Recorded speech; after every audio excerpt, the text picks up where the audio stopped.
জি sir, দেখা যাচ্ছে। ওকে, আমরা শুরু করি। লাস্ট ক্লাসে আমি ডিসকাস করতেছিলাম simulation model verification and validation নিয়ে। আজকে সেই ভ্যালিডেশনের একটা এক্সাম্পল দিয়ে আমরা একটু ডিটেলস ডিসকাস করব যে আসলে ভেরিফিকেশন কিভাবে কাজ করে মডেলিং এর বেলা। Actually verification is related to checking the error of computer program, and validation is related to checking the performance of the model. Model বা ডিস্ট্রিবিউশন কিভাবে কাজ করে সেটা চেক করার জন্য আমরা যেটা করে থাকি সেটাকে মডেল ভ্যালিডেশন বলা হয়। তো এখানে মডেল ভ্যালিডেশনের একটা এক্সাম্পল হিসেবে আমরা আজকে ডিসকাস করব রিগ্রেশন মডেল ভ্যালিডেশন। কারণ হচ্ছে রিগ্রেশন মডেলটার সঙ্গে আমরা সবাই পরিচিত এবং আমরা জানি যে রিগ্রেশন মডেল কিভাবে কাজ করে এবং কিভাবে প্যারামিটার এস্টিমেট করতে হয়, যার জন্য এক্সাম্পল স্বরূপ আমি রিগ্রেশন মডেল ভ্যালিডেশনটা নিয়েছি। অন্য যে কোনো মডেলের যে কোনো ডিস্ট্রিবিউশনের জন্য একইভাবে কাজটা করা যাবে। Okay, let us start. What is regression model validation? Actually, we will learn using R program how we can validate model, and the model is regression model. Okay, uh, the process of evaluating a model's performance is known as model assessment. Means একটা model কেমন perform করে সেটা আমরা যেভাবে measure করে থাকি তাকে বলা হয় model assessment. Whereas the process of selecting the proper level of flexibility for a model is known as model selection. Model assessment হচ্ছে একটা মডেল কিরকম পারফর্ম করে সেটাই হচ্ছে মডেল অ্যাসেস করা, model assessment.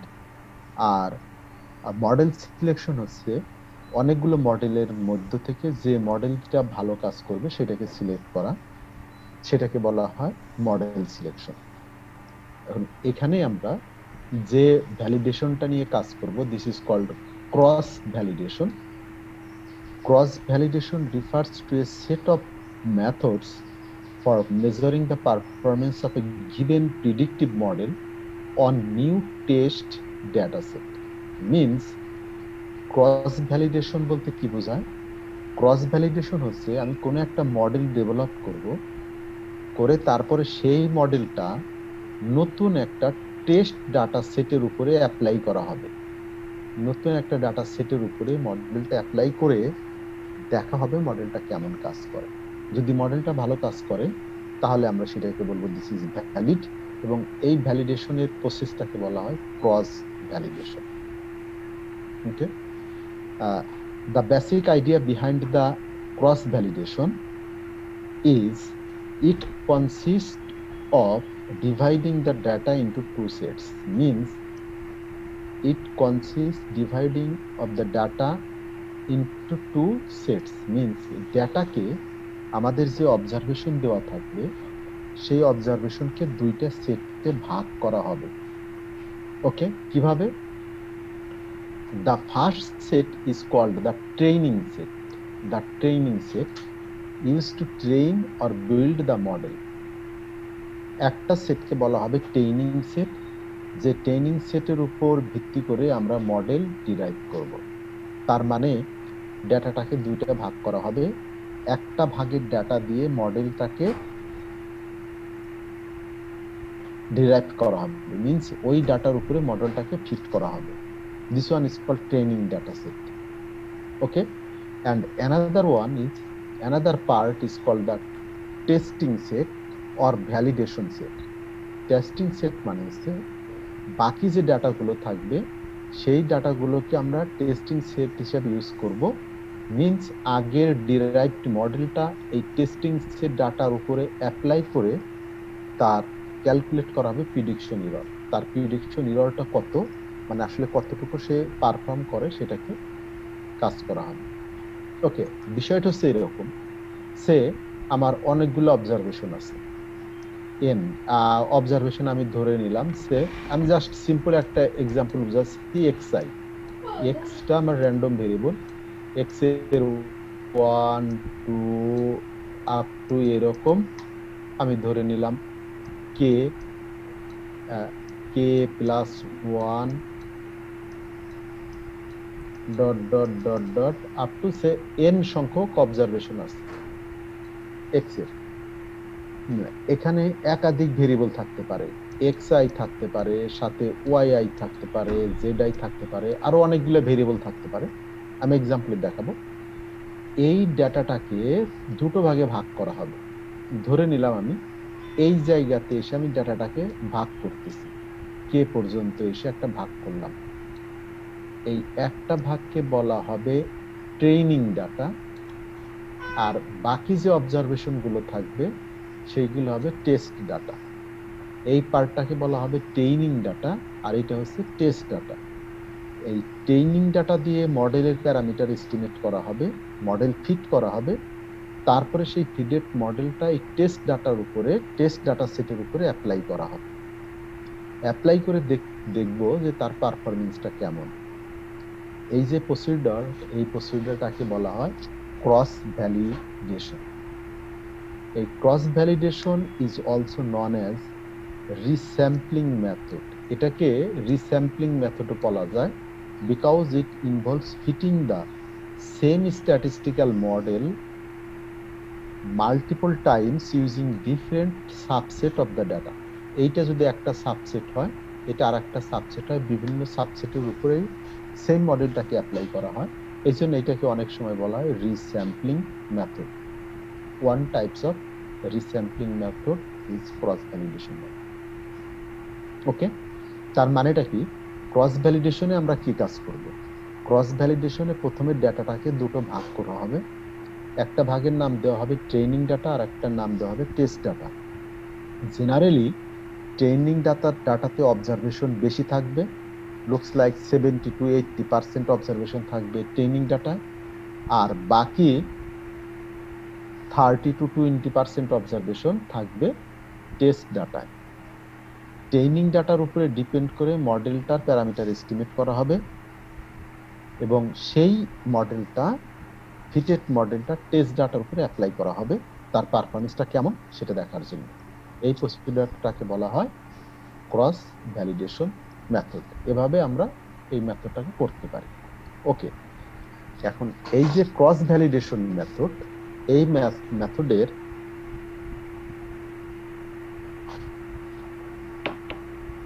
Different cross validation method for assessing model performance. এই model পারফরমেন্সের জন্য ক্রস ভ্যালিডেশনের অনেকগুলো মেথড আছে। আমরা এখানে 4টা মেথড ডিসকাস করব। প্রথম যে 1 নম্বর মেথড, তার নাম হচ্ছে validation set approach or data split. এটাকে বলা হয় ভ্যালিডেশন সেট অ্যাপ্রোচ, প্রথম মেথড।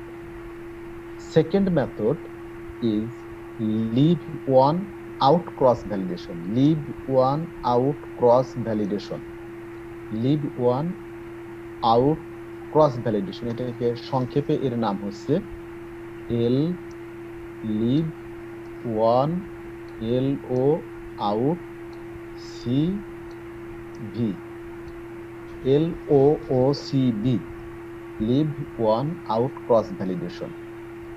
আর থার্ড নম্বরটা হচ্ছে K fold cross validation. K fold actually K Times or K repetition cross validation. এই ক্রস ভ্যালিডেশনটাকেই কে টাইমস রিপিট করা হবে। And another one is repeated K fold cross validation. এটাও ওই কে fold cross ভ্যালিডেশনটাকে আবার repeat করা হবে, এটাকে বলা হয় রিপিটেড কে ফোল্ড ক্রস ভ্যালিডেশন। আমরা স্টেপ বাই স্টেপ এই 4টা প্রসেস সম্পর্কে জানব। Each of this method has their advantages and drawback. এই প্রত্যেকটা মেথডের কিছু অ্যাডভান্টেজ আছে এবং ডিসঅ্যাডভান্টেজ আছে। আমরা যখন মেথডগুলো দেখব বুঝতে পারবো যে সব মেথডই ভালো না, তার কিছু সুবিধা আছে, কিছু অসুবিধা আছে।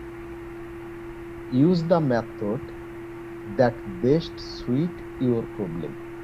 সেই মেথডটাই ইউজ করা ভালো যেটা আমি যে প্রবলেমটা ডিল করতেছি এটার জন্য ভালো কাজ করে। Generally the repeated K fold cross validation, 4 নম্বর যে মেথডটা, generally repeated K fold cross validation works well. So we recommend generally K fold repeated K fold cross validation. অন্য তিনটার চেয়ে রিপিটেড কে ফোল্ড ক্রস ভ্যালিডেশনটা ভালো কাজ করে। ওকে, সো আমাদের টার্গেটটা হচ্ছে আমরা একটা মডেল নিব এবং এখানে ধরেছি মডেলটা হচ্ছে রিগ্রেশন মডেল, এবং সেই রিগ্রেশন মডেলে কিভাবে এই 4টা পদ্ধতিতে আমরা ক্রস ভ্যালিডেশন করতে পারি। প্রথমটা হচ্ছে ভ্যালিডেশন সেট অ্যাপ্রোচ, পরেরটা হচ্ছে leave one out cross validation, K fold cross validation and repeated K fold cross validation. Okay, এই কাজটা করার জন্য আমাদের আর এর মধ্যে একটা ডাটা ফাইল দেওয়া আছে, সেখানে একটা ডাটা ফাইল নিব এবং সেই ডাটা ফাইলটার নাম হচ্ছে Swiss fertility and socio economic indicator data. Swiss fertility and socio economic indicator data, actually এটা হচ্ছে standardize fertility measures and socio economic indicator for each of 47 French speaking provinces of Switzerland at about 1988। 1888 সালে 47 French speaking Province থেকে এই ডাটাটা collect করা হয়েছে। এই ডাটার মধ্যে আছে এই ডাটা ফ্রেম উইথ 47 অবজারভেশন।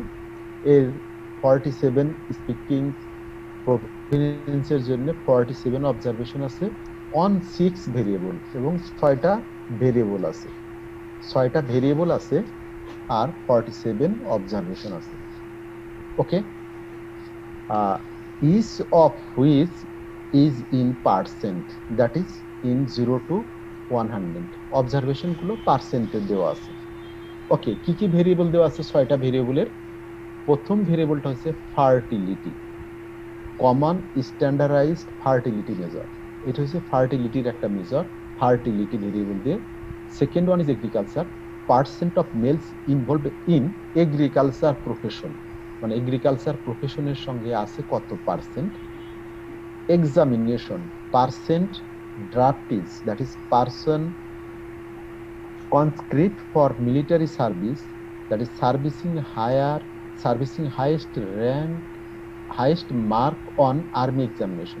তার মানে হচ্ছে এই এক্সামিনেশনটা হলো সে আর্মিতে এক্সামিনেশন হয়েছে, সেই এক্সামিনেশনে কত পার্সেন্ট মার্কস পেয়েছে তার একটা পার্সেন্ট দেওয়া আছে। And fourth one is education, percent education beyond primary school for draftees. Draftees হচ্ছে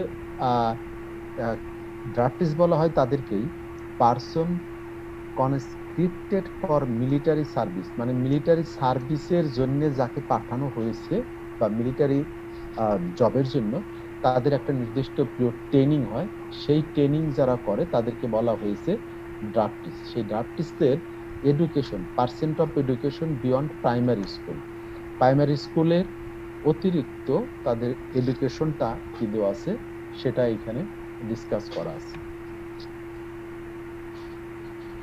হ্যালো, শুনতে পাচ্ছ?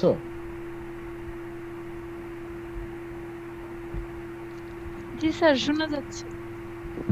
ওকে, next one is fifth variable Catholic, that is percentage Catholic as oppose to Protestant. এখানে ক্যাথলিকের পার্সেন্টেজ কত সেটা দেওয়া আছে। And final variable is infant mortality. Infant mortality হচ্ছে life birth for life less than 1 year, 1 বছর বয়সের ছোট জন্মগ্রহণ করার পরে মারা গেছে যারা, তাদেরকে বলা হয় ইনফ্যান্ট মর্টালিটি। সেই ইনফ্যান্ট মর্টালিটিটা এই জায়গায় দেওয়া আছে। তার মানে আমাদের এখানে 6টা ভেরিয়েবল দেওয়া আছে আর 47টা অবজারভেশন দেওয়া আছে। এই ডাটাটার থেকে আমাদের কাজ হচ্ছে আমরা রিগ্রেশন মডেল ফিট করব। তার মানে আমরা জানি রিগ্রেশন মডেল ফিট করতে হলে একটাকে ডিপেন্ডেন্ট ভেরিয়েবল ধরতে হবে আর বাকিগুলোকে ইন্ডিপেন্ডেন্ট ভেরিয়েবল ধরতে হবে। ধরে লিনিয়ার রিগ্রেশন মডেল ফিট করব, করার পরে আমরা তার ভ্যালিডেশন টেস্ট করব। ওকে, এই কাজটা আমরা আরএ করব। আরএ করার জন্য আমি জাস্ট একটু কমেন্টটা এখানে দেখে নিচ্ছি, তারপরে আরএ ব্যাক করব। কমেন্টটা হচ্ছে এই কাজটার জন্য আমাদের দুটো লাইব্রেরি অ্যাড করতে হবে। একটা লাইব্রেরি হচ্ছে টিডিভার্স, লাইব্রেরি নেম হচ্ছে টিডিভার্স। এই লাইব্রেরিটা আরএ আমাদের ইনস্টল করে নিতে হবে। এই অ্যাকচুয়ালি টিডিভার্সের কাজটা হচ্ছে ডেটা ম্যানিপুলেশন অ্যান্ড ভিজুয়ালাইজেশন। ডাটাকে সে ম্যানিপুলেট করে, মিনস ট্রান্সফরমেশন করে, এবং তার ভিজুয়ালাইজেশন গ্রাফিক্যাল রিপ্রেজেন্ট করার জন্য লাইব্রেরি ইউজ করা হয়। আর একটা লাইব্রেরি হচ্ছে ক্যারেট, লাইব্রেরির নাম হচ্ছে caret, CARET, that is computing cross validation method. এই যে আমরা ক্রস ভ্যালিডেশন করতেছি, সেই ভ্যালিডেশনগুলো এস্টিমেট করার জন্য যে মেজরগুলো নিব, সেই মেজরগুলো এই ক্যারেট লাইব্রেরির মধ্যে আছে। এটা আমরা ক্যারেট লাইব্রেরি থেকে নিতে পারবো। ওকে, এই দুটো লাইব্রেরি আমাদের অ্যাড করতে হবে অতিরিক্ত হিসেবে আগের চেয়ে, library tidyverse and library caret. Next হচ্ছে আমরা যদি ডাটাটা দেখতে চাই, ডাটাটার নাম হচ্ছে সুইচ। জাস্ট আরে যদি কমেন্ট দেই ডাটা এবং তার নাম, তাহলে সে এই ডাটাটা দেখাবে সুইচ।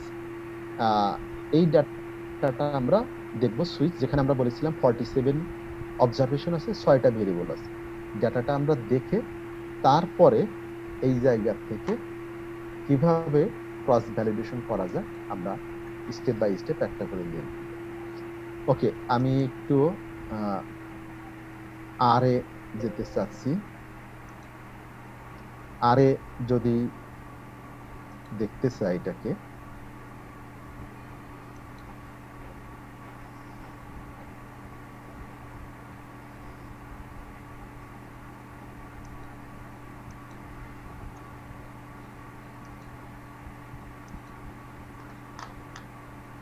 স্ক্রিনটা দেখা যাচ্ছে?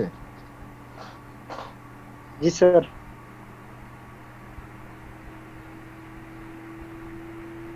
ওকে, আমি এখানে নতুন যারা ইউজ করবা, তোমাদের কাছে আমার এই স্লাইডটা এখনো নাই, হয়তো বা এই লেকচারের পরে তোমরা পাবা।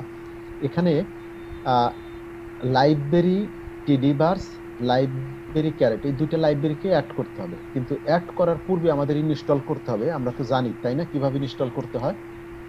এখানে প্যাকেজে ক্লিক করলে এই যে ইনস্টল প্যাকেজ আছে, প্যাকেজে ক্লিক করে ইনস্টল প্যাকেজ দিলে সে একটা মিরর চাবে, একটা দেশের নাম চাবে। ওখানে আমি যে কোনো একটা দেশের নাম ওই জায়গা থেকে সিলেক্ট করে দিলে তারপরে সে প্যাকেজগুলোর লিস্ট দেখাবে। ওখান থেকে আমি যে প্যাকেজটা ইনস্টল করতে চাই সেই প্যাকেজটা সিলেক্ট করে দিতে হবে। দিলে প্যাকেজটা অটোমেটিক্যালি এখানে ইনস্টল হয়ে যাবে ইন্টারনেট লাইন থাকা অবস্থাতে। ওকে, তাহলে প্যাকেজ ইনস্টল করার জন্য আমরা কি করব? প্যাকেজে যেয়ে ইনস্টল প্যাকেজে ক্লিক করব। এখানে করলে আমি জাস্ট একটু দেখাচ্ছি, এই যে মিররটা দিয়েছে এখানে অনেকগুলো দেশের নাম আছে, এখান থেকে যে কোনো একটা দেশ সিলেক্ট করতে হবে। ফর এক্সাম্পল আমি চায়না সিলেক্ট করতে পারি। আমি যদি সিলেক্ট করলাম দিস চায়না, ওকে দিলে এইবার সে দেখাবে প্যাকেজগুলোর লিস্ট। আর যতগুলো প্যাকেজ আছে তার সবগুলো লিস্ট এখানে দেখাবে। আমি যেটা ইনস্টল করতে চাই এইখানে আলফাবেটিক্যালি সবগুলো প্যাকেটের লিস্ট দেওয়া আছে। ফর এক্সাম্পল আমি যদি বলি যে আমি ক্যারেটটাকে ইনস্টল করতে চাই, তাহলে আমাকে দেখতে হবে এখানে ক্যারেট কোথায় আছে। CA দিয়ে, দ্যাট ইজ CAR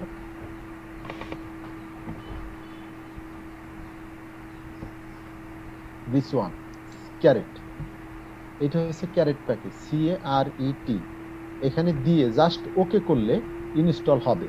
আমার ইনস্টল করা আছে, দরকার নেই। তারপরে আমি জাস্ট দেখানোর জন্য ওকে যদি আমি দিয়ে দিই, সেখানে ইনস্টল করতে থাকবে, প্যাকেজটাকে ইনস্টল করতেছে। সে কিছু ফাইল ডাউনলোড করবে, করার পরে প্যাকেজটাকে সে ইনস্টল করে নেবে।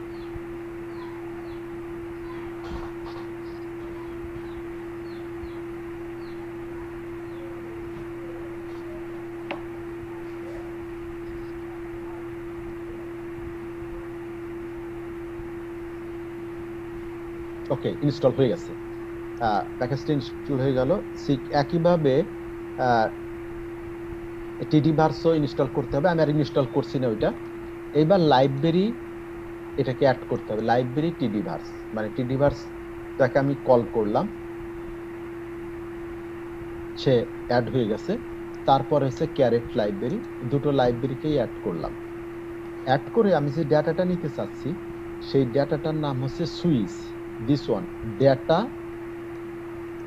ইনভার্টেড কমার মধ্যে সুইচ, তার মানে ডাটাটা এখানে লোড হবে। সুইচ সুইচ নামে একটা ডাটা এখানে লোড হয়ে গেছে। আমি যদি দেখতে চাই জাস্ট একটু লিখলাম ইডিআইটি, ইডিট, SWISS, সুইচ।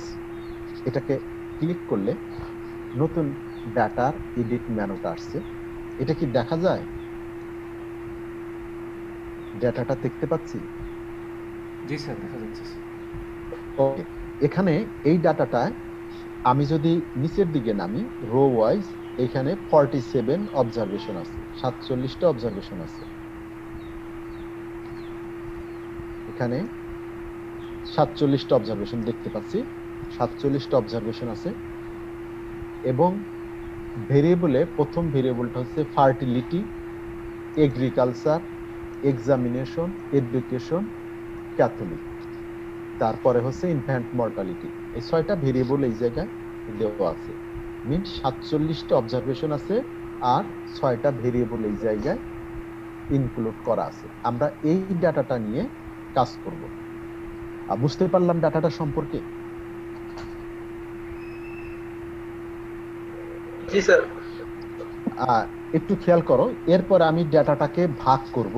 আমাদের কথা ছিল ট্রেনিং এবং টেস্ট দুইটা ভাগে ডাটাকে ভাগ করব। যদি ভাগ করি, ভাগ হবে এই অবজারভেশন, 47টা অবজারভেশন দুইটা ভাগ হবে, কিন্তু প্রত্যেকটা ভাগেই ভেরিয়েবল কিন্তু সেম থাকবে, ভেরিয়েবলগুলো একই থাকবে। জাস্ট এরকম রো ওয়াইজ কোন একটা জায়গা থেকে ডাটাটাকে সেপারেট করে ফেলবো, কিছু হবে টেস্ট এবং কিছু হবে ট্রেনিং। ওকে, এইটা হচ্ছে আমাদের ডাটা। আমি এই ডাটাটার থেকে ফর এক্সাম্পল যদি এরকম একটা কমেন্ট দিই, স্যাম্পল এন ডাটা ফাইলের নাম 3, তার মানে সে কি করবে, এই জায়গা থেকে যে কোনো 3টা ডাটা নিয়ে আমাকে দেখাবে। স্যাম্পল এন মানে সুইচের থেকে 3টা অবজারভেশন নিবে। জাস্ট একটু দেখি, এই 3টা অবজারভেশন নিয়েছে, প্রথম, দ্বিতীয়, তৃতীয়, এই 3টা সে র্যান্ডমলি 3টা অবজারভেশন নিয়েছে। তার প্রত্যেকটা অবজারভেশনের মধ্যে 6টা ভেরিয়েবল আছে। ওকে, এখন আমরা যে কাজটা করতে চাচ্ছি, ডাটাটা বুঝতে পারলাম। এই ডাটাটার থেকে আমাদের পরবর্তী কাজ হচ্ছে validation set approach. Validation set অ্যাপ্রোচটা আমরা অ্যাপ্লাই করব। আমি একটু ভ্যালিডেশন সেট অ্যাপ্রোচে যেতে চাচ্ছি। তাহলে দেখি ভ্যালিডেশন সেট অ্যাপ্রোচের আসলে প্রসিডিউরটা কি। ভ্যালিডেশন সেট অ্যাপ্রোচ হচ্ছে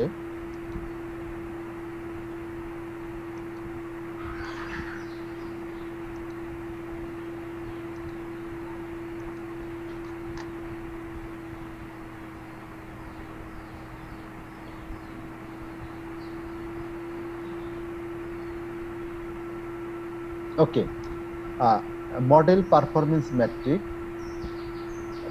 model performance metrics to estimate the prediction error. এটা দেখতে পাচ্ছ?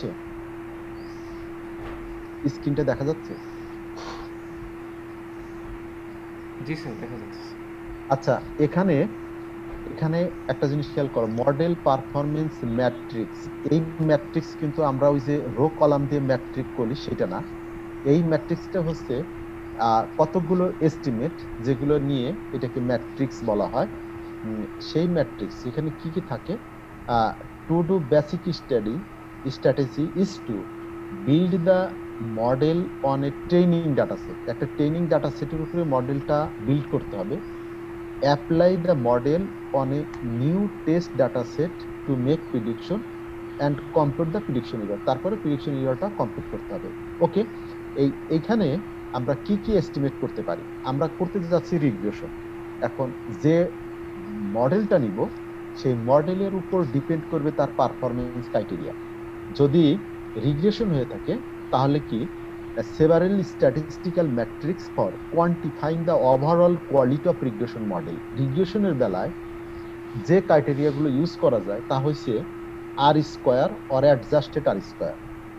আমরা এটার নাম শুনেছি তাই না রিগ্রেশনে, R square or adjusted R square. জি স্যার শুনেছি, গুড। এটা হচ্ছে কোএফিসিয়েন্ট অফ ডিটারমিনেশন বলা হয়, R square or adjusted R square. পারফরমেন্সটা হচ্ছে যা higher the value the better the model. R square or adjusted R স্কয়ারের মান যত ভালো হবে মডেল তত ভালো হবে, ফিট তত ভালো হবে, তাই না? জি sir second one is root mean squared error, RMAC। Root mean squared error হচ্ছে this is one type of error. Error জেনে আমরা জানি এরর যত ছোট হয় তত ভালো, তাই না? So root mean squared error হচ্ছে the lower the root mean square error the better the model. যত রুট মিন স্কোয়ার যত ছোট হবে ওই মডেলটা তত ভালো হবে। ওকে, মিন স্কোয়ারেরই আর একটা মেজর আছে, this one is call mean absolute error. Mean absolute error or MAE, the lower the MAE the better the model. এটার মান যত ছোট হবে মডেল ফিট তত ভালো হবে। তার মানে রিগ্রেশনের বেলায় আমরা এছাড়া আরো মেজর আছে, বাট আমি জাস্ট সেই মেজরগুলো বলতেছি যেগুলো আমরা সহজে বুঝতে পারবো। আর স্কোয়ারটা আমাদের পরিচিত, রুট মিন স্কোয়ার এররটাও আমাদের পরিচিত। রুট মিন স্কোয়ার এররটা কি? Square root of the deviation from the true parameter of the estimated value, তাকে বলা হয় রুট মিন স্কোয়ার এরর। আর মিন অ্যাবসোলিউট এরর হচ্ছে কি? ডেভিয়েশনটার অ্যাবসোলিউট করে তার মিন করা, তাহলে তাকে বলা হয় মিন অ্যাবসোলিউট এরর। এই তিনটা দিয়ে আমরা এখানে মেজর করব। তাছাড়া আরো কিছু মেজর করা যায়, সেগুলো আমি এখানে ডিসকাস করতেছি না। ওকে, এই তিনটা দিয়ে আমরা আমাদের টার্গেটটা হয়েছে যা ভ্যালিডেশন সেট অ্যাপ্রোচ। প্রথম মেথডটা হচ্ছে ভ্যালিডেশন সেট অ্যাপ্রোচ, কিভাবে অ্যাপ্লাই করা যায়। ওকে, তার প্রসেসটা কি? The process work as follow. Number 1 step, build train the model on the training data set. তার মানে আমাকে কি করতে হবে? ডাটা সেটটাকে দুই ভাগ করতে হবে। ট্রেনিং যে ডাটা সেট সেই ডাটার উপরে মডেলটাকে ফিট করতে হবে। Step 1, apply the model to the test data set to predict the outcome of new unseen observation. এবার ওই মডেলটাকে অ্যাপ্লাই করা হবে টেস্ট ডাটা সেটের উপরে। টেস্ট ডাটা সেটের উপরে মডেলটাকে অ্যাপ্লাই করে তারপরে সেইখান থেকে প্রিডিক্ট করা হবে। 2 নম্বর স্টেপ। 3 নম্বর স্টেপ হচ্ছে quantify the prediction error as the mean square difference between the observed and the predicted outcome variable। তারপর এখানে এসে ওই আমরা যে এরর গুলো বললাম সেই এররটাকে ক্যালকুলেট করব। ক্যালকুলেট করে দেখব যে এটা কেমন কাজ করে, কতটুকু value. Okay, the example split the Swiss data so that 80% is used for training a linear regression model and 20% is used to evaluate the model performance। তার মানে হলো আমাদেরকে আমরা দুইটা ভাগ করব, ওই ডাটাটাকে আমরা দুটো ভাগ করব। সেই ভাগ দুটো কি হবে? দুটো ভাগের মধ্যে একটা ভাগ হবে ট্রেনিং এবং সেখানে থাকবে 80% অবজারভেশন, আর আরেকটা সেট হবে টেস্ট ডাটা, সেখানে থাকবে 20% অবজারভেশন। বুঝতে পারলাম? এইটা কারো না বোঝার কিছু আছে? আমি প্রোগ্রামিং এ যাওয়ার আগে এটা আরেকটু ক্লিয়ার করতে চাই। মেইনলি হচ্ছে আমাদের ডাটাটা আছে 47 ডাটা, 47 অবজারভেশন। 47 অবজারভেশনকে দুইটা পার্ট করব। 47 এর 80% অবজারভেশন থাকবে ট্রেনিং ডাটাতে, আর বাকি 20% অবজারভেশন থাকবে টেস্ট ডাটাতে। দুইটা ভাগ করে ফেলবো 47 কে। ওকে, এইবার ট্রেনিং ডাটার উপরে রিগ্রেশন মডেলটা অ্যাপ্লাই করা হবে। অ্যাপ্লাই করে তার প্যারামিটার এস্টিমেট করব, মানে মডেল ফিট করব। করে সেই মডেলটা টেস্ট ডাটার উপরে দিয়ে তার প্রিডিকশন ক্যালকুলেট করতে হবে, করে তারপরে দেখবো সে কত পার্সেন্ট এরর দেয়। এই কাজটা করাটাই হচ্ছে দা ভ্যালিডেশন সেট অ্যাপ্রোচ। এটাকে আমরা ভ্যালিডেশন সেট অ্যাপ্রোচ বলি। ওকে, এবার আমি এই কাজটাই প্রোগ্রামিং এ করতে চাচ্ছি, কিভাবে এটা করা যায়। আরে একটু খেয়াল করো, কঠিন না, কিন্তু একটু বুঝতে হবে। ওকে, এই জায়গায় এসে আমাদের আর এর স্ক্রিনটা দেখা যাচ্ছে?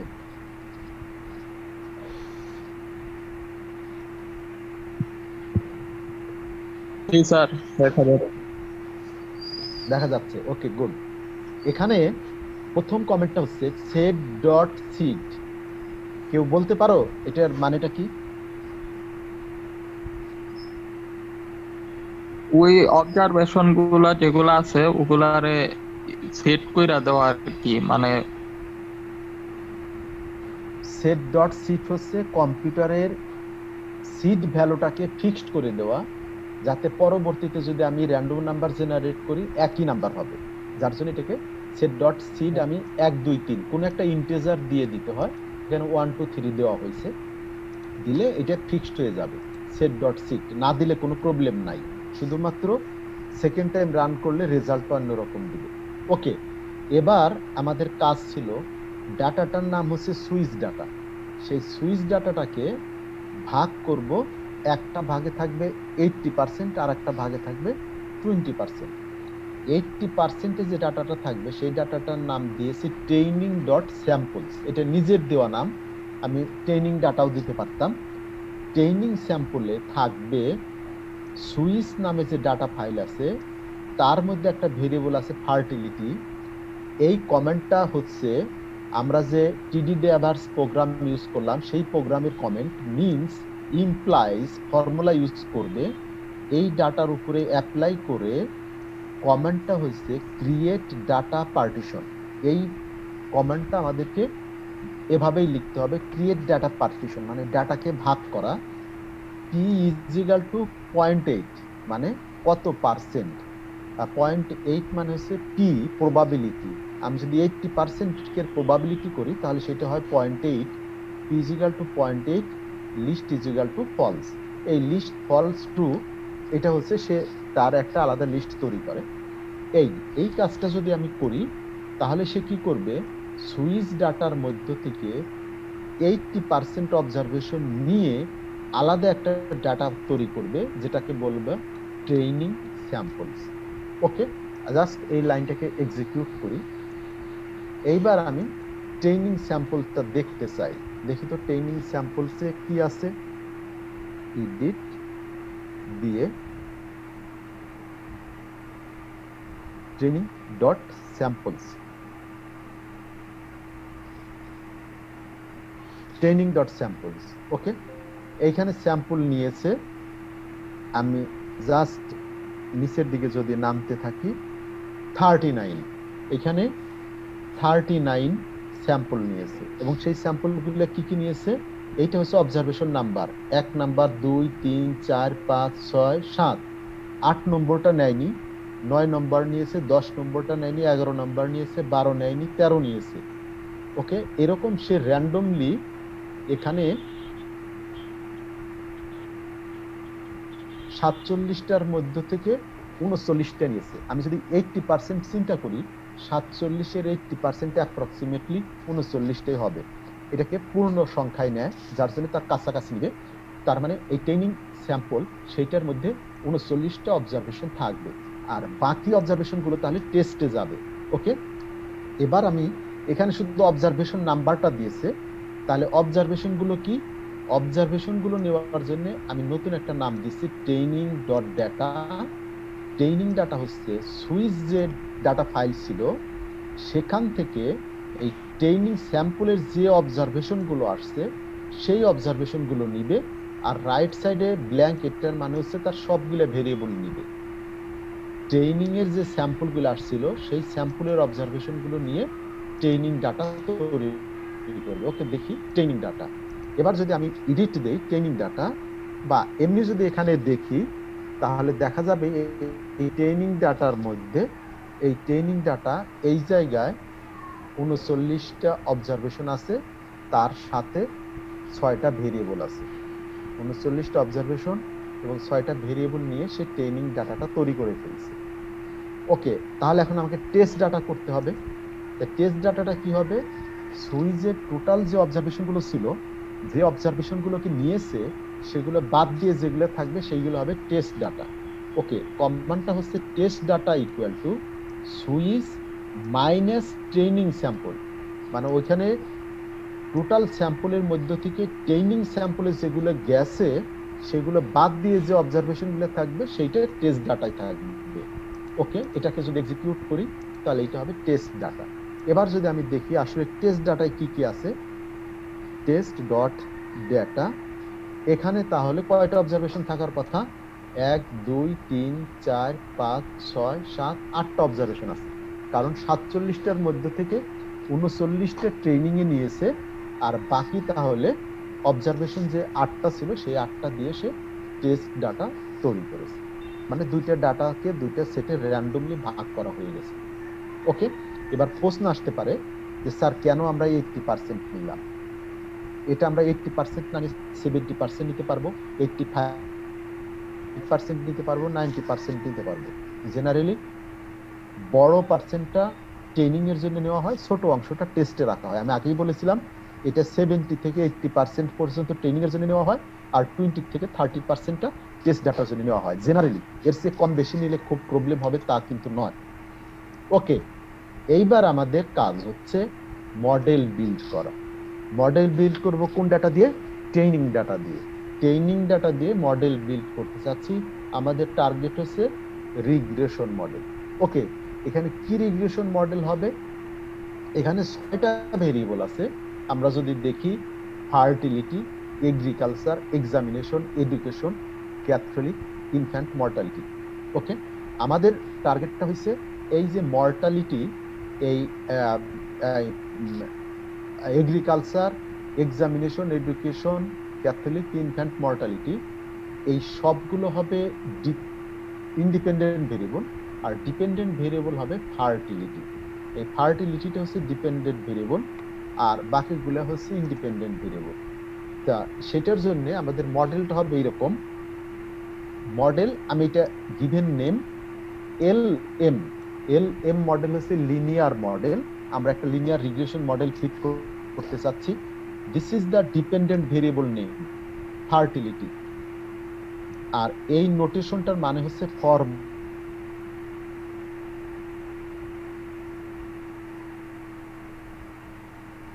implies, এখানে ডট। আমি যদি একটা ভেরিয়েবল নেই চাই তাহলে ফার্টিলিটি ইমপ্লাইজ এগ্রিকালচার, এটা লিখতে হবে।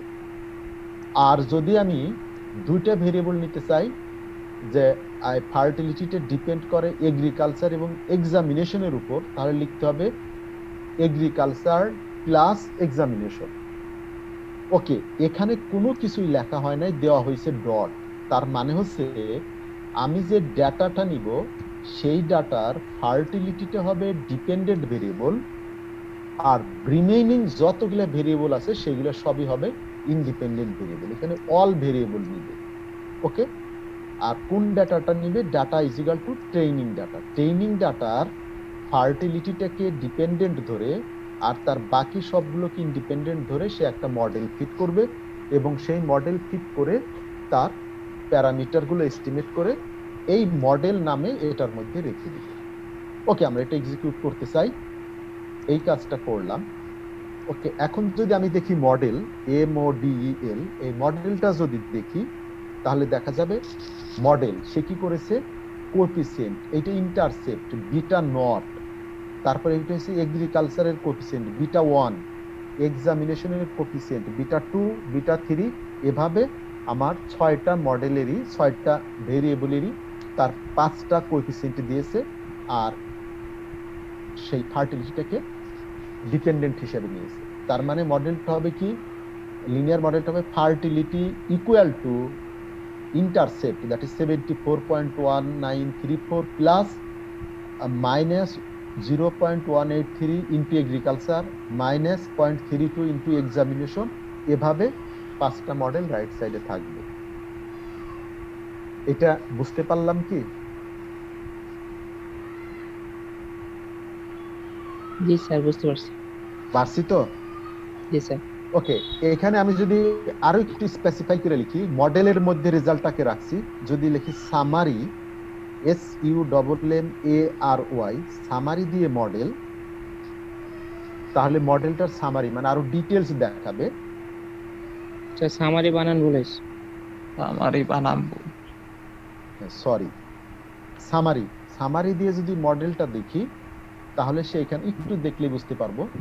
এখানে সে কি করেছে, মডেলটার মধ্যে কোএফিসিয়েন্ট, এই যে 5টা মডেলের প্যারামিটারের এস্টিমেট, এটা হচ্ছে তার ইন্টারসেপ্টের এস্টিমেট, স্ট্যান্ডার্ড এরর, টি ভ্যালু এবং পি ভ্যালু। আমরা যে টেবিলটা করি রিগ্রেশনে, সেই টেবিলটা এখানে সে দিয়ে দিয়েছে। ওকে, এবং কোনটা কত পার্সেন্ট সিগনিফিক্যান্ট সে বলেছে। সামারি দিয়ে ওটা দেখতে পারি। আমাদের 47 অবজারভেশনের একটা ডাটা ছিল, ডাটাটাকে 2 ভাগে ভাগ করেছি। ট্রেইন ডাটাতে নিয়েছি 80% অবজারভেশন, আর টেস্ট ডাটাতে নিয়েছি 20% অবজারভেশন। এবার ট্রেনিং ডাটার উপরে রিগ্রেশন মডেলটা ফিট করেছি, তার ফার্টিলিটি ধরেছি ডিপেন্ডেন্ট, আর বাকি ভেরিয়েবল গুলোকে ধরেছি ইন্ডিপেন্ডেন্ট ধরে মডেলটা ফিট করেছি, এবং সেই মডেল এস্টিমেটটা মডেলের মধ্যে রয়ে গেছে। এটা ছিল প্রথম কাজ। দ্বিতীয় কাজ কি ছিল, টেস্ট ডাটাটাকে অ্যাপ্লাই করে ওই মডেলটা নিয়ে আমরা প্রিডিক্ট করব। ওকে, তাহলে কিভাবে আমরা প্রিডিক্ট করতে পারি, এই জায়গায় আমি একটু বলে রাখি আসলে ইনসাইড অ্যালগরিদমটা কি করে। ওই যে মডেলটা আমরা নিয়েছি, সেই মডেলটা আমি এখানে একটু দেখি, আমাদের টেস্ট ডাটাটা টেস্ট ডট ডাটা। এবার এই টেস্ট ডাটাতে ডিপেন্ডেন্ট ভেরিয়েবল হচ্ছে ফার্টিলিটি, তাই না? সে কি করবে, এই ফার্টিলিটির মানগুলো আননোন ধরে নেবে, ফার্টিলিটি আমি জানি না, কিন্তু তার মডেলটা জানি, মডেলটা জানি কিন্তু ফার্টিলিটি জানি না। আমাকে মডেলটা প্রিডিক্ট, এই ফার্টিলিটিটা প্রিডিক্ট করতে হবে। কিভাবে প্রিডিক্ট করব, আমার তো এই এগ্রিকালচার, এক্সামিনেশন, এডুকেশন, এই সব ভেরিয়েবলগুলো দেওয়া আছে, ইন্ডিপেন্ডেন্ট ভেরিয়েবল সবগুলো দেওয়া আছে, এবং তার কোএফিসিয়েন্ট গুলো দেওয়া আছে। কোএফিসিয়েন্ট মানে বিটার মান দেওয়া আছে। তাহলে যদি আমি beta note plus beta 2 education plus beta 3 examination plus beta 3 education plus beta 4 Catholic plus beta 5 infant mortality use করি, তাহলে ওয়াইটা প্রিডিক্ট করতে পারবো না? জি স্যার। রিগ্রেশনের রাইট সাইডে যদি সব ভ্যালুগুলো, কোএফিসিয়েন্ট গুলো দেই, তাহলে ওয়াইটা প্রিডিক্ট করতে পারবো। এখানে টেস্টের বেলায় কি করবে, এই ফার্টিলিটি আননোন এইটা সে ইউজ করবে না, না করে এই ভেরিয়েবল গুলো দিয়ে প্রিডিক্ট করে দেখবে। যেমন ফর এক্সাম্পল, প্রথমটা হওয়ার কথা ছিল 92.4, সে প্রিডিকশনটা কত হলো। যদি প্রিডিকশনটা এর চাইতে অনেক বেশি কম হয়,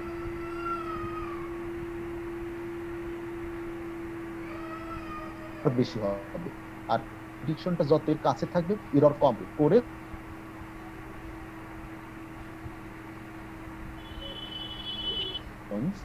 এই প্রিডিকশন মানে হলো সে প্রিডিক্ট করবে বেস্ট অন মডেল, মানে আগে যে মডেলটা ফিট করেছি সেই মডেল, আর প্রিডিকশনের ডেটা নিবে টেস্ট ডাটা, টেস্ট ডাটার উপরে ভিত্তি করে ইউজ করে প্রিডিক্ট করবে, সেটা প্রিডিকশনে রেখে দিবে। ওকে, স্যার এই যে টেস্ট ডাটাটা ইউজ করবে। স্যার এখানে হ্যাঁ, প্রিডিক্ট ফাংশনটা কি ওই যে টাইডিভার প্যাকেজের মধ্যে আছে?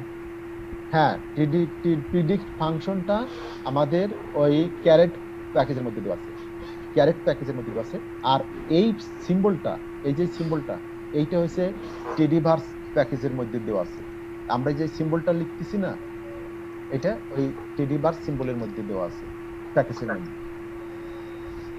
ওকে, তাহলে এইখানে যখন ইম্পর্টেন্ট বিষয় হচ্ছে, যখন সেই টেস্ট ডাটা দিয়ে প্রিডিক্ট করবে, সে প্রিডিক্ট করবে ওয়াই কে কিন্তু এই টেস্ট ডাটার মধ্যে যে ওয়াই দেওয়া আছে সেই ওয়াইটাকে কিন্তু সে ইউজ করবে না, সে শুধু এক্স এর মানগুলোকে ইউজ করবে, করে সেই প্রিডিকশনটাকে এই প্রিডিকশনের মধ্যে রেখে দিবে। ওকে, আমরা এটাকে এক্সিকিউট করি, করলে সে প্রিডিকশনের মধ্যে এটা রেখে দিয়েছে। ওকে, দেখি তো প্রিডিকশনের মধ্যে কি রেখেছে। অ্যাকচুয়ালি সে অনেকগুলা ইনফরমেশন প্রিডিকশনের মধ্যে রাখবে, তার মধ্যে মেইন হচ্ছে এই আমাদের ফার্টিলিটি। এই ফার্টিলিটিটা প্রথম ভেরিয়েবল ছিল, প্রথম অবজারভেশন যেটা ছিল দ্যাট ইজ গ্লেন। গ্লেন হচ্ছে একটা স্টেটের নাম, তার ছিল 92.4, সেটাকে সে প্রিডিক্ট করছে 79.87। সিমিলারলি পরেরটাকে 78, 59 এভাবে সে প্রিডিক্ট করেছে। এই যে প্রিডিক্ট করেছে, এই প্রিডিক্ট করার সময় কিন্তু সেই ফার্টিলিটি কলামটা ইউজ করে নাই, সে শুধুমাত্র এক্স এর মান ইন্ডিপেন্ডেন্ট ভেরিয়েবল গুলো ইউজ করে প্রিডিক্ট করেছে। এখন এই প্রিডিক্টেড দিয়ে আমরা মেজার করব আমাদের এররটা কেমন। ওকে, এটা করার জন্য আমরা কি কি ক্যালকুলেট করব? আমরা ক্যালকুলেট করব প্রথমে আর স্কয়ার, এটার নোটেশন হচ্ছে R2, R2 দিয়ে বোঝানো হয় আর স্কয়ার, তারপরে রুট মিন স্কয়ার, তারপরে হচ্ছে mean absolute error, root mean square error, mean absolute error, এই তিনটাকে প্রিডিক্ট করব। কমান্ডটা হচ্ছে R2 প্রিডিকশন, RMSE প্রিডিকশন আর MAE প্রিডিকশন দিলে সে টেস্ট ডাটা থেকে এই এররটাকে প্রিডিক্ট করবে, এই আর স্কয়ার প্রিডিক্ট করবে। এখন যখন আর স্কয়ার আর রুট মিন স্কয়ার প্রিডিক্ট করতে যাবে, তখন কিন্তু তার এই টেস্ট ডাটার ফার্টিলিটি লাগবে। এই টেস্ট ডাটায় মানে অবজার্ভড যে ফার্টিলিটি দেওয়া আছে, অবজার্ভড ভ্যালু আর এই প্রিডিকশন ভ্যালু দুটো মিলে সে ক্যালকুলেট করবে, যার জন্য আমাকে রাইট সাইডে সেই ভেরিয়েবলটা বলে দিতে হবে কোন ভেরিয়েবলটার সাপেক্ষে প্রিডিক্ট করতে চাচ্ছি। প্রিডিক্টে করতে চাচ্ছি টেস্ট ডাটার মধ্যে যে ফার্টিলিটি ভেরিয়েবল সেটার সাপেক্ষে, দ্যাট ইজ টেস্ট ডাটা তার ফার্টিলিটির সাপেক্ষে তিনটা মেজর ক্যালকুলেট করবে, করে সেই তিনটা মেজর দিয়ে সে একটা ডাটা ফ্রেম তৈরি করবে, তার মধ্যে রেখে দিবে। ওকে, আমরা একটু দেখে এটাকে ক্যালকুলেট করে ফেলেছে। করে ফেলে সে বলেছে আর স্কয়ারের মান হচ্ছে 0.59, this one, root mean square error হচ্ছে 6.41, মিন অ্যাবসোলিউট এরর হচ্ছে 5.65, এই তিনটা সে মেজার করে দিয়েছে। ওকে, আমি এখানে একটু স্টপ করতে চাচ্ছি যে বুঝতে পারলাম কিনা আমরা কি করলাম। আমরা জেনারেলি যখন রিগ্রেশন মডেল ফিট করি আর স্কয়ার ক্যালকুলেট করি, রুট মিন স্কয়ার এররও ক্যালকুলেট করি, মিন অ্যাবসোলিউট এররও ক্যালকুলেট করতে পারি, কিন্তু সেগুলা করি কিভাবে? যে অবজারভেশনগুলো দেওয়া থাকে সব অবজারভেশনগুলো নিয়ে তার মডেল ফিট করি, তারপরে প্রত্যেকটা অবজারভেশনের ভ্যালু প্রিডিক্ট করি, করে যে মডেল যে ডাটা দিয়ে ফিট করেছি সেই ডাটা দিয়ে আবার প্রিডিক্ট করি, করে তার আর স্কয়ার ক্যালকুলেট করি। আর এখানে আমরা ডিফারেন্সটা কি করলাম? এখানে আমরা ক্রস ভ্যালিডেশনের বেলায় কি করেছি? ডেটাটাকে দুটো পার্টে ভাগ করেছি, একটা ট্রেনিং একটা টেস্ট। ট্রেনিং ডাটা দিয়ে মডেলটাকে ফিট করেছি, করে টেস্ট ডাটাতে ধরে নিয়েছি ডিপেন্ডেন্ট ভেরিয়েবল যেটা ওয়াই, দিস ইজ আননোন, এটা আমি জানি না ওয়াই এর মান কত। টেস্ট ডাটার উপর ভিত্তি করে সেই ওয়াইটাকে প্রিডিক্ট করেছি। করার পরে এইবার ওই টেস্ট ডাটার অবজার্ভড ওয়াই আর প্রিডিক্টেড ওয়াই দুটো মিলে আমরা এই R square, root mean square error, absolute mean absolute error এগুলো ক্যালকুলেট করেছি। ঠিক আছে, করার পরে এবার আরেকটা এস্টিমেট আমরা বের করব, this one is called prediction error rate. Prediction error rate, prediction error rate সংক্ষেপে বলা হয় PER। প্রিডিকশন এরর রেট হচ্ছে রুট মিন স্কয়ার যে ভ্যালুটা, তাকে মিন দিয়ে test fertility means observed data আছে তার মিন দিয়ে যদি আমরা ভাগ করি, তাহলে রুট মিন স্কয়ার এররকে যদি তার মিন অফ অবজার্ভ ডাটা মানে অবজার্ভ ওয়াই দিয়ে যদি ভাগ করি, দ্যাট যেটাকে আমরা ওয়াই বার বলে থাকি, তাহলে যেটা পাই সেটাকে বলা হয় prediction error rate. Prediction error রেটটা কত সেটা আমরা বের করতে পারি। ওকে, আমরা এখানে একটু দেখি এই ফর্মুলাটা ক্যালকুলেট করলে প্রিডিকশন এরর রেট এখানে হচ্ছে 0.088 এটাকে যদি পার্সেন্টেজে করা হয় তাহলে এর এরর রেট হবে 8.8%। 8.8% এরর রেট মিন্স আমি যে কাজটা করলাম এটার জন্য এই পার্সেন্ট এররটা হচ্ছে 8.8%। ওকে, এই পদ্ধতিতে আমাদের প্রথম যে মেথডটা ছিল, যে মেথডটাকে আমরা বলেছি the validation set approach. Validation set অ্যাপ্রোচে মডেলটাকে ভ্যালিড করা শেষ। এখন আমি ডিসিশন নেব এই যে মডেলটা আমি এররটা হচ্ছে এখানে 8.8%, এই এররটাকে আমি অ্যালাউ করব কি করব না। যদি আমি বলি যে এটা আমার জন্য অ্যাকসেপ্টেবল এরর, তার মানে মডেলটা ভ্যালিড। আর যদি মনে করি যে আমি এটা আমার জন্য অ্যাকসেপ্টেবল নয়, তাহলে আমি ধরবো যে এই মডেলটা ভ্যালিড না। তখন আমাকে আবার মডেলে ব্যাক করতে হবে, অন্য একটা মডেল ধরতে হবে, অ্যাগেন এইভাবে টেস্ট করতে হবে। জেনারেলি এই ক্ষেত্রে 8.8% দিস ইজ অ্যাকসেপ্টেবল, তার মানে আমরা বলতে পারি এটা আমাদের একটা ভ্যালিড এস্টিমেট। ওকে, কারো কোনো কোশ্চেন আছে? স্যার স্যার, আমার error- কোশ্চেন ছিল, হ্যাঁ, স্যার কয়টা ইন্ডিপেন্ডেন্ট ভেরিয়েবল ধরলে আমরা ওইখানে ডট লিখতে পারবো? যদি আমরা যে ভেরিয়েবলটা ডিপেন্ডেন্ট সেইটা ব্যতীত ডাটা ফ্রেমে যতগুলা ভেরিয়েবল আছে সবগুলোকেই যদি ইন্ডিপেন্ডেন্ট ভেরিয়েবল হিসেবে ধরতে চাই তাহলে ডট দিতে পারবো। ডটের মানে হচ্ছে রিমেইনিং অল ভেরিয়েবল আর কনসিডার্ড অ্যাজ ইন্ডিপেন্ডেন্ট ভেরিয়েবল। ওকে, জি স্যার। বুঝতে পারছি? জি স্যার। আর যদি আমি সবগুলো না নিতে চাই, তার চেয়ে একটা কম বা দুইটা কম নিতে চাই, তাহলে যে ভেরিয়েবল গুলো নিব সেই ভেরিয়েবল গুলোর নাম লিখতে হবে, মাঝে প্লাস সাইন দিতে হবে। ওকে, জি স্যার, বুঝতে পারছি। গুড। আর কারো কোনো কোশ্চেন আছে? এররের রেঞ্জটা কেমন হলে মানে অ্যাকসেপ্টেবল হবে? এররের রেট হচ্ছে যত কম হবে তত ভালো, কিন্তু এটার ওইরকম কোনো এস্টিমেট দেওয়া নাই। এটা ডিপেন্ড করে কোন প্রবলেমের জন্য। ওকে, কোন প্রবলেমের জন্য এরর রেটটা কত। জেনারেলি আমরা যেটা করে থাকি এই রিগ্রেশনের বেলায় যদি এটা 10 এর নিচে হয়ে থাকে তাহলে আমরা এটা অ্যাকসেপ্ট করি, আর যদি 5 এর নিচে হয় তাহলে সেটা আরো ভালো, বেস্ট হয়। ওকে, আর এটা তো আমরা একটা মেথড দিয়ে করলাম, আমাদের তো আরো 3টা মেথড আছে, তাই না? মোট 4টা মেথডের কথা আমি ডিসকাস করেছি।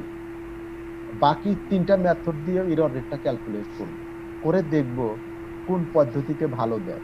যে পদ্ধতিতে ভালো দেয় সেই পদ্ধতিতে আমরা যে মডেলটা পাইছি সেই মডেলটাকেই আমরা ভ্যালিড মডেল হিসেবে নিব। রাইট? জি স্যার। আর আর কারো না বোঝার কেউ আছে?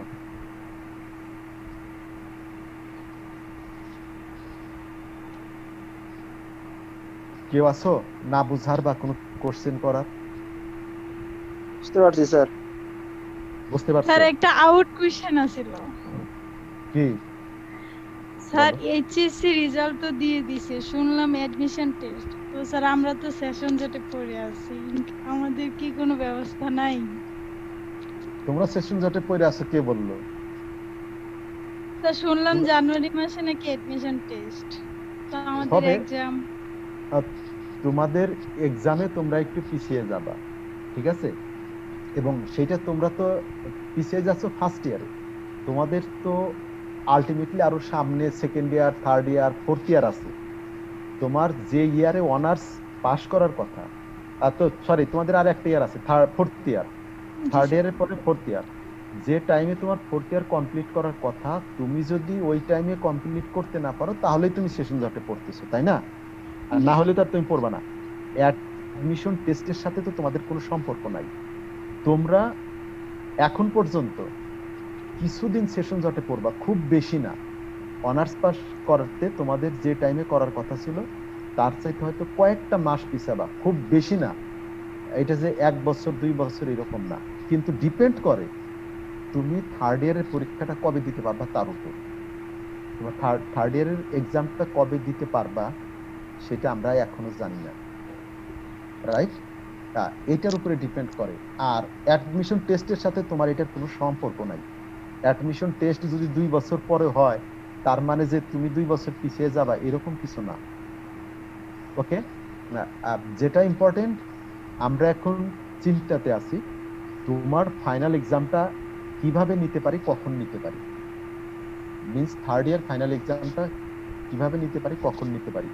তবে যেটা বিষয় হচ্ছে ইউনিভার্সিটি অলরেডি ডিসিশন নিয়েছে আমাদের পরীক্ষার ইনসাইড কাজ যেগুলো, মিন্স এক্সামিনার সেট করা, প্রশ্ন করা, পরীক্ষা কমিটি করা, এই কাজগুলো আমরা করতে থাকবো, কিন্তু পরীক্ষাটা কিভাবে কখন নেওয়া যায় এটা এখনো ডিসিশন হয়নি।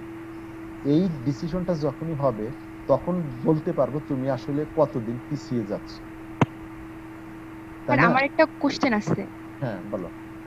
স্যার যেভাবে প্রাইভেট ভার্সিটি গুলো আগাচ্ছে তাদের সেমিস্টার গুলো ক্রমান্বয়ে মানে আগাতেই আছে, ক্ষেত্রে আমরা তো একদম আমাদের ওই জায়গাতেই বর্তমানে আছি যে জায়গায় আমরা 6 মাস আগে ছিলাম। তো আমার এখন ওরা যেভাবে সেমিস্টার আগাচ্ছে এই ক্ষেত্রে আগামী 2 বছর পর মানে এরকম একটা হতে পারে যে পাবলিক ভার্সিটি তার ওই জায়গাতে নাই, কিন্তু ওদের থেকে অনেকটা পিছিয়ে যাবে। আমাদের যে ব্যাচ, কারেন্ট ব্যাচ, সেখান থেকে আমরা অনেকটাই পিছিয়ে যাব। তো এই ক্ষেত্রে সরকার মানে কেমন সিদ্ধান্ত নিতে পারে যে ওরা আগাচ্ছে আমরা পিছাচ্ছি? কারণ একটা বৈষম্যের তৈরি হবে স্যার পরবর্তীতে একটা, এটা এই সময়টা যদি বেশি ব্যাপ্তি হয় আমার মনে হয় রাইট, তুমি মানে চাকরি ক্ষেত্রে অ্যাপ্লাইয়েরও একটা বৈষম্যের সৃষ্টি হবে। তুমি খুব সুন্দর একটা পয়েন্ট বলেছো, এটা একেবারেই 100% ট্রু। এখন প্রবলেমটা হচ্ছে কোথায় দেখো, এই বৈষম্যটা কিন্তু এখন না, এই বৈষম্যটা এই বাংলাদেশের প্রাইভেট ইউনিভার্সিটি সৃষ্টির পরের থেকেই ছিল। যেমন আমরা যখন স্টুডেন্ট ছিলাম, এখন আমার ডিপার্টমেন্টে 4 বছরেই অনার্স পাস করতেছে, আমি কিন্তু এটা 8 বছরে পাস করেছি, 8 বছর লাগছে অনার্স কমপ্লিট করতে। এনিওয়ে আমি সেটা বলতেছি না, আর তখন কিন্তু প্রাইভেট ইউনিভার্সিটিতে যারা তারা কিন্তু ওই 4-3 বছরেই বের হইতো, কিন্তু তখন থেকে আমরা পিছিয়ে ছিলাম। এটা একটা। আরেকটা দেখো, এখন কিন্তু বাংলাদেশে পাবলিক ইউনিভার্সিটি গুলোতেও এক একটা ইউনিভার্সিটি থেকে এক একটা ইউনিভার্সিটির অনেক ডিফারেন্স আছে। জি স্যার, অবশ্যই। আমাদের রাজশাহী ইউনিভার্সিটিতে তোমরা যেখানে থার্ড ইয়ারে উঠছো, অনেক ইউনিভার্সিটি আছে তারা কিন্তু এখনো সেকেন্ড ইয়ারে পড়তেছে, থার্ড ইয়ারে উঠতেই পারেনি। জি স্যার, তাই না? এরকম বৈষম্য এখানেও আছে। স্যার আমাদের অনেক ডিপার্টমেন্টে বৈষম্য আছে, যেরকম আমাদের হ্যাঁ আমার ইউনিভার্সিটিতে আমরা দেখা যায় যখন মাস্টার্সের রেজাল্ট দেই অনেক ডিপার্টমেন্ট তখন অনার্সের রেজাল্ট দেয়। জি স্যার, এটা বৈষম্য আছে, এটা থাকবে, এটাকে ইউনিক করা ভেরি ডিফিকাল্ট, তবে এটার ডিফারেন্সটা যত মিনিমাইজ করা যায় তত ভালো। ওকে, এবার আমরা পারতেছি না কেন প্রশ্নটা করি। জি স্যার, আমি তোমাদের ক্লাস নিচ্ছি, এইখানে তোমরা স্টুডেন্ট কতজন? আমরা অলমোস্ট 97। এখন উপস্থিত আছো 20 জন, কত পার্সেন্ট হলো? 20%। হ্যাঁ 20%। স্যার আজকে জি স্যার। আচ্ছা ওকে, 20%। আমি যদি এখন কোনো প্রাইভেট ইউনিভার্সিটির টিচারের ক্লাস দেখি, ওর এখানে প্রেজেন্স থাকবে 80%। তুমি কি এগ্রি করো? জি স্যার, অবশ্যই।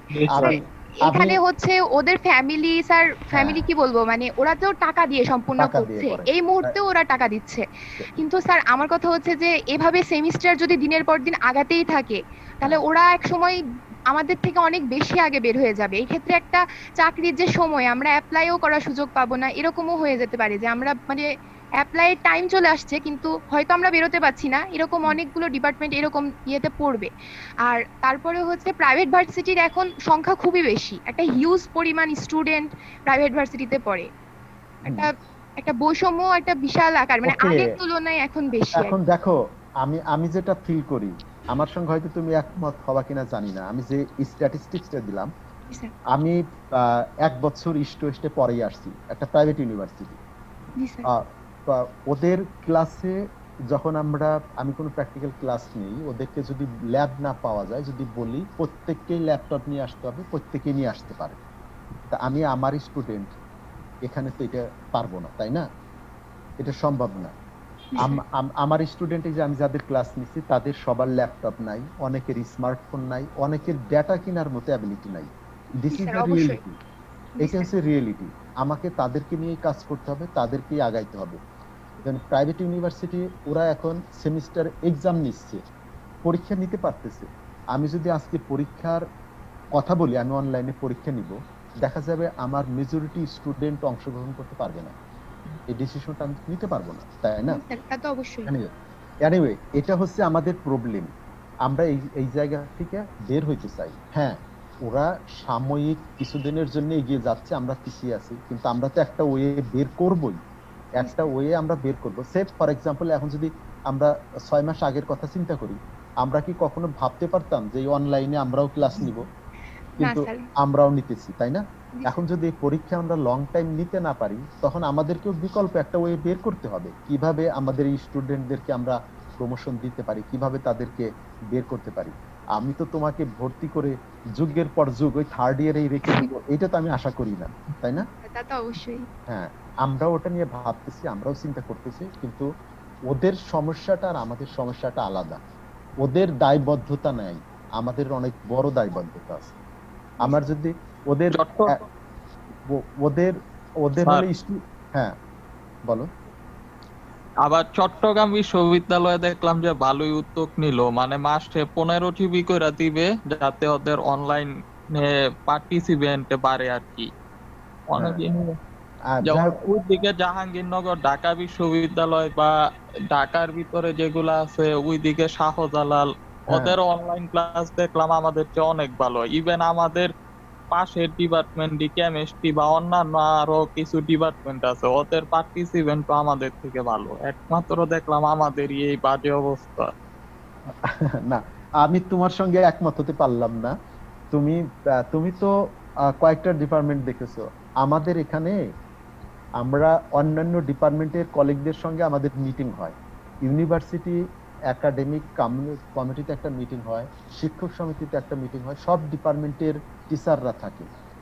আমাদের ইউনিভার্সিটির তোমার এই ক্লাসে হয়তো বা স্টুডেন্ট 20%, কোনোটাতে 30%, 40% এরকম হচ্ছে আমাদের। বাট আমাদের চাইতে আরো খারাপ অনেক ডিপার্টমেন্টের অবস্থা। অনেক ডিপার্টমেন্টের টিচার অনলাইনে ক্লাস নিতে যে স্টুডেন্টই পাচ্ছে না। আমি তো তবু 20 জন নিয়ে পড়াচ্ছি, 25 জন নিয়ে পড়াচ্ছি, তাই না? এটা আসলে অনেক কারণ আছে এটার।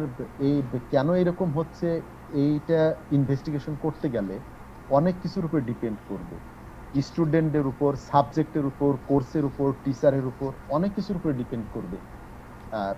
তবে হ্যাঁ, আমরা এই জায়গা থেকে কিভাবে বের হইতে পারি, যেটা আমাদের টিচারদের জন্যও ভালো, আমাদের স্টুডেন্টদের জন্যও ভালো, সর্বোপরি আমাদের শিক্ষার জন্যও ভালো, এরকম কোনো কিছু নিয়ে আমরা প্রতিনিয়ত চিন্তা করতেছি। ইউনিভার্সিটি চিন্তা করতেছে, ইউজিসি চিন্তা করতেছে, নিশ্চয় ভালো একটা কিছু আসবে। তবে এই সিচুয়েশনটা তো অ্যাবনর্মাল একটা সিচুয়েশন। শুধু আমরা কেন, গোটা বিশ্ব থেমে গেছে, তাই না? গোটা বিশ্বেরই তো একই অবস্থা, সবাই পিছিয়ে গেছে, আবার রিকভার করতেছে, চেষ্টা করতেছে। হয়তো এমন হইতে পারে তোমরা এখন 6 মাস বা 1 বছর পিছিয়ে গেলা, আমরা হয়তো কোনো একটা ইয়ারে যে আবার তোমাদেরকে আরো একটু বেশি ক্লাস নিয়ে, একটু বেশি লোড দিয়ে, যেটা 1 বছরে শেষ করার কথা সেটা হয়তো বা 9 মাসে শেষ করতে হবে। হ্যাঁ, যেমন ওটাও স্যার, হ্যাঁ ওটাও ভালো দিক। যেমন এই টাইমে যদি আমি পাশ করে বার হইতাম, আলটিমেট কিন্তু আমার বাসায় বসে থাকা লাগতো, কারণ কোনো চাকরির পরীক্ষা তো হইতাছে না। যাই হোক, তারপরেও বের করার পরে তুমি কি করবা সেটা ভিন্ন কথা, কিন্তু আমার দায়িত্ব হচ্ছে তোমাকে বের করে দেওয়া। তারপরে তুমি কি করতে পারবা সেটা করতে হবে। এনিওয়ে, একটু ধৈর্য ধরো। আমি 6 মাস পিছিয়ে যাই, অসুবিধা নাই, আমি যেন বেঁচে থাকতে পারি। এই এই যে মুহূর্তটা, এই মুহূর্ততে বেঁচে থাকাটাই হচ্ছে সবচাইতে বড়। বেঁচে থাকতে পারলে আমি 6 মাস পরে পাশ করলে চাকরি করতে পারবো, কিন্তু মরে গেলে তো পাশও করতে পারবো না, চাকরি করতে পারবো না, এমনটা যেন না হয়, তাই না?